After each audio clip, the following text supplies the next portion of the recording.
এই মহাসমাবেশ থেকে ডক্টর ইউনূসকে বলছি, কান পেতে শুনে রাখুন, জাতিসংঘের বিতর্কিত কমিশন কার্যক্রম বন্ধ করতে হবে, নতুবা আমরা মার্চ টু যমুনা দিতে বাধ্য হব।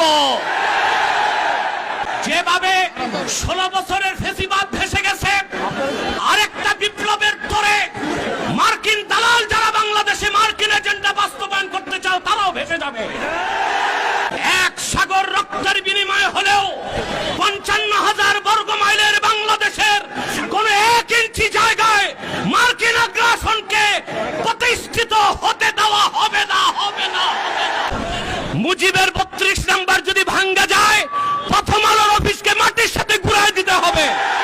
কোন একজন আলেমকে জঙ্গি তকমা দিয়ে জেলখানায় ঢুকালে জেলখানার ইটগুলোকে একটা একটা ছুটিয়ে দিবে বাংলা। আপনারা দেখেছেন জাতিসংঘের বিতর্কিত মানবাধিকার কমিশন ঢাকায় কার্যক্রম শুরু করেছে। পৃথিবীর 16টি যুদ্ধ বিধ্বস্ত রাষ্ট্রে জাতিসংঘ মানবাধিকার কমিশন কাজ করে। আমার প্রশ্ন, বাংলাদেশ কি যুদ্ধ বিধ্বস্ত না স্বাধীন বাংলাদেশ? তাহলে এখানে জাতিসংঘের মানবাধিকার কমিশন কেন? তাহলে বোঝা যাচ্ছে মার্কিন দালালরা বাংলাদেশকে যুদ্ধের দিকে ঠেলে দিচ্ছে। যেভাবে 16 বছরের ফেসিবাদ ভেসে গেছে, আরেকটা বিপ্লবের তোরে মার্কিন দালাল যারা বাংলাদেশে মার্কিন এজেন্ডা বাস্তবায়ন করতে চাও তারাও ভেসে যাবে। এক সাগর রক্তের বিনিময়ে হলেও 55,000 বর্গ মাইলের বাংলাদেশের কোন 1 ইঞ্চি জায়গায় মার্কিন আগ্রাসনকে প্রতিষ্ঠিত হতে দেওয়া হবে না, হবে না, হবে না।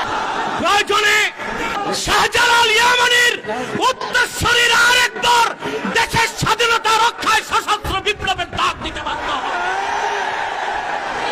আর পশ্চিমাদের পাঁচাটা গোলাম প্রথম আলো কর্তৃপক্ষ এই জঙ্গি নাটকের পক্ষে তাদের বুদ্ধিভিত্তিক সহযোগিতা করেছে। সেজন্য আমি বলবো, মুজিবের 32 নাম্বার যদি ভাঙ্গা যায়, প্রথম আলোর অফিসকে মাটির সাথে ঘুরায় দিতে হবে। এটাই বাংলাদেশের আলেমদেরকে জঙ্গি তকমা দেবার ন্যারেটিভ তৈরি করে। কোন একজন আলেমকে জঙ্গি তকমা দিয়ে জেলখানায় ঢুকালে জেলখানার ইটগুলোকে একটা একটা ছুটিয়ে দিবে বাংলা।